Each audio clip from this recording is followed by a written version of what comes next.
Hello everyone and welcome to BIW channel. In this new DAX video we'll see the user relationship function and how to use it. So let's see how it works.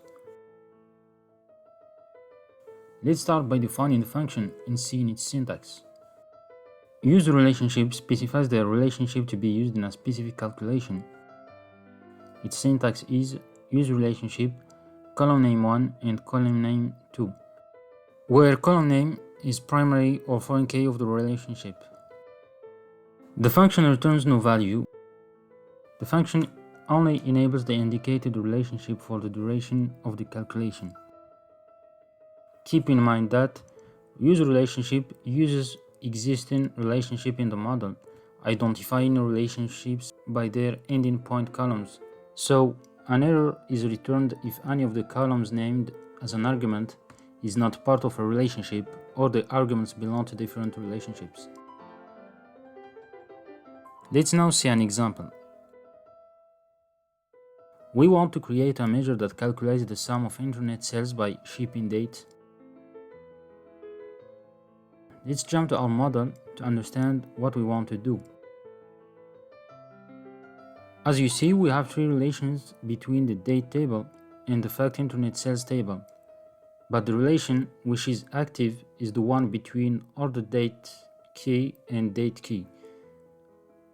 And therefore, we want to calculate the internet sales by ship date using the relation between ship date key and date key, but without activating the relation.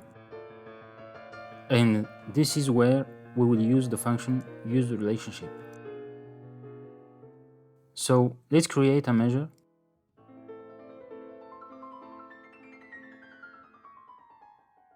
Let's name it internet sales by ship date.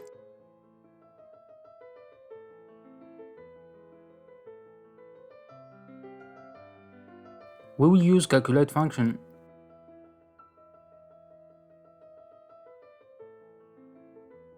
Then in the filter argument we will call user relationship, and in the column name argument we will pass date key from date table and ship date key from fact internet sales table.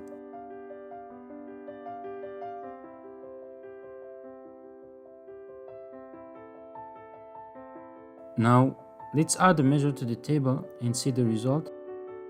As you can see, the measure returns the internet sales by ship date.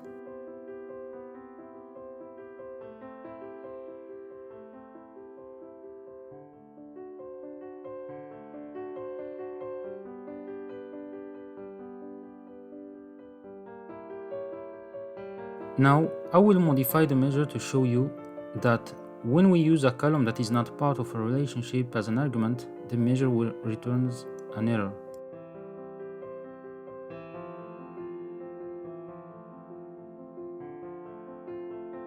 As you can see, the measure returns error because the selected column is not part of a relationship. So we need to be sure that the column argument is a part of a relationship. So that's it for this video. If you have any questions, post them in the comment below. And if you like the video, hit the like button. And if you are new to the channel, hit the subscribe button to stay up to date with new videos from BIW. See you in the next video.